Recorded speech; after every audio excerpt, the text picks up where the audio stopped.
SASDOவின் பிரதான செய்திகள். முதலில் தலைப்புச் செய்திகள்.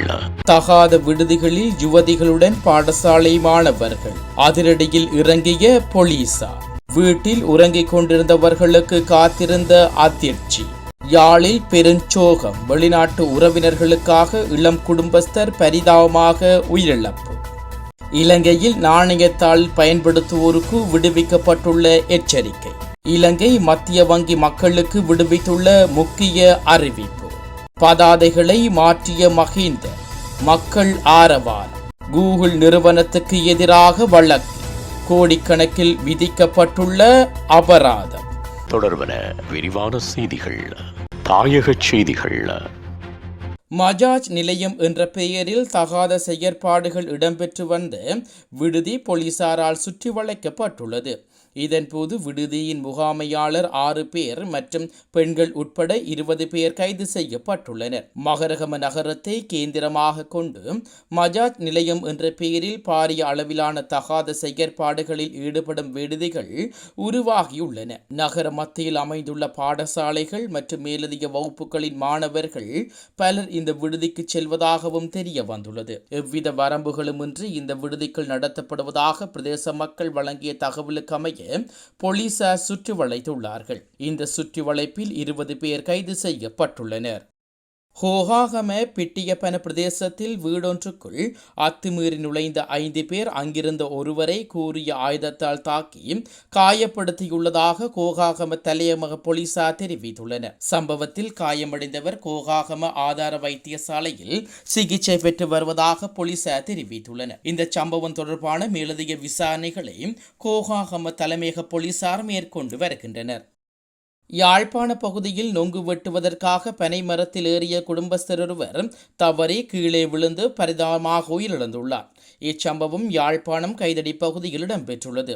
குறித்த சம்பவத்தில் அதே பகுதியைச் சேர்ந்த 3 பிள்ளைகளின் தந்தையான செல்வராஜா கேதீஸ்வரன் என்று 41 வயது மதிக்கத்தக்கவரை இவ்வாறு உயிரிழந்துள்ளார். சம்பவம் தொடர்பில் மேலும் தெரிய வருவதாவது, நேற்று வெளிநாட்டிலிருந்து வந்தவர்களுக்கு நொங்கி வெட்டுக் கொடுக்க பனை மரத்தில் ஏறிய பொழுது தவறி விழுந்து படுகாயமடைந்துள்ளார். இதனையடுத்து உடனடியாக அவரை மீட்டு சாவகச்சேரி வைத்தியசாலைக்கு கொண்டு செல்லும் வழியில் குறித்த நபர் உயிரிழந்துள்ளதாக தெரிவிக்கப்படுகிறது. உடற்கூற்று சோதனைகளுக்கு பிறகு குறித்த நபரின் சடலம் உறவினர்களிடம் ஒப்படைக்கப்பட்டுள்ளது.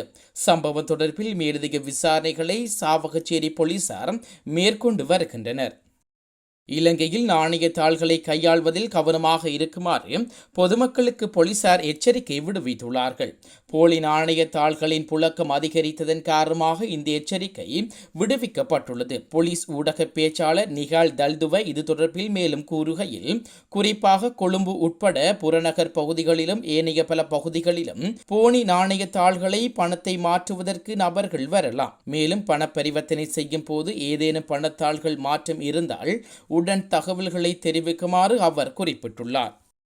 இலங்கை மத்திய வங்கியில் பதிவு செய்யப்பட்ட நிறுவனங்களில் மட்டுமே பண பரிவர்த்தனைகளை பெற முடியும் என மத்திய வங்கி அறிவித்துள்ளது. முன்னாள் கிரிக்கெட் வீரர் ஒருவரால் நடத்தப்பட்டதாக கூறப்படும் தோட்டங்களிலும் அவ்வாறான போலியான இடங்களிலும் பணத்தை முதலீடு செய்ய வேண்டாம் என மத்திய வங்கி பொதுமக்களை அறிவுறுத்தியுள்ளது. மத்திய வங்கி ஆளுநர் விடுவித்துள்ள அறிவிப்பில் மேலும் மத்திய வங்கியில் பதிவு செய்யப்பட்ட நிறுவனங்களில் மாத்திரமே பண பரிவர்த்தனைகளை பெற முடியும். சில போலி நிறுவனங்கள் இதுபோன்ற பல்வேறு முறைமைகளில் வைப்பு தொகையை ஏற்றுக்கொண்டால் மத்திய வங்கி அல்லது போலீசார் மக்கள் முறைப்பாடு செய்ய வேண்டும். எனவே மத்திய வங்கியின் பதிவு செய்யப்படாத எந்த ஒரு நிறுவனத்திலோ அல்லது பயிற்சிகை உள்ளிட்ட போலி பண முதலீட்டு திட்டங்களிலோ மக்கள் பணத்தை வைப்பிலிடாமல் கவனமாக இருக்க வேண்டும் என எச்சரித்தை விடுவித்துள்ளார். தேர்தல் ஆணைக்குழுவின் முன்னாள் தலைவர் மஹிந்த தேசப்பிரிய தனது வீட்டின் முன் பதாதைகளை தொங்கவிட்டு ஆர்ப்பாட்டத்தில் ஈடுபட்டுள்ளார். அரசாங்கத்தின் செல்வாக்கு காரணமாக பிற்போடப்பட்ட மாநகர சபை உள்ளூராட்சி சபை தேர்தல்கள் தாமதப்படுத்துவது தொல்லையாக உள்ளது என தேசப்பிரிய தனது வீட்டின் முன் பதாதைகளை தொங்கவிட்டுள்ளார். தேர்ந்தெடுக்கப்பட்ட பிரதிநிதிகள் இல்லாமல் அதிகாரிகள் ஆட்சி செய்வது குடிமக்களின் உரிமைகளை மீறுவதாக காட்டப்படுகின்றன. ஆம்பலாங்குட வடகுட வீதியில் பயணித்த மக்கள் இதனை பார்த்து தேசப்பிரியவின் வார்த்தைகளுக்கு நன்றி தெரிவித்து கோஷங்களை அசைத்து தமது ஆதரவினை தெரிவித்துள்ளனர். உலகச் செய்திகள்.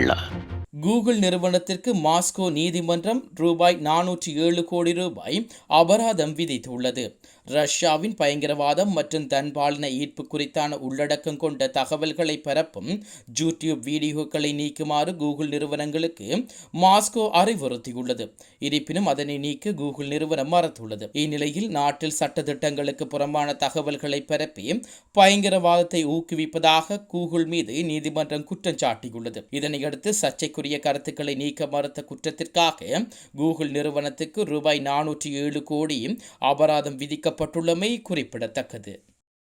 மீண்டும் தலைப்புச் செய்திகள். தகாத விடுதிகளில் யுவதிகளுடன் பாடசாலை மாணவர்கள் அதிரடியில் இறங்கிய போலீசார். வீட்டில் உறங்கிக் கொண்டிருந்தவர்களுக்கு காத்திருந்த அதிர்ச்சி. யாழில் பெருஞ்சோகம். வெளிநாட்டு உறவினர்களுக்காக இளம் குடும்பஸ்தர் பரிதாபமாக உயிரிழப்பு. இலங்கையில் நாணயத்தாள் பயன்படுத்துவோருக்கு விடுவிக்கப்பட்டுள்ள எச்சரிக்கை.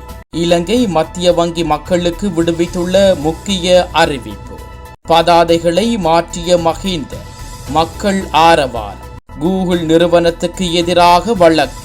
கோடிக்கணக்கில் விதிக்கப்பட்டுள்ள அபராதம்.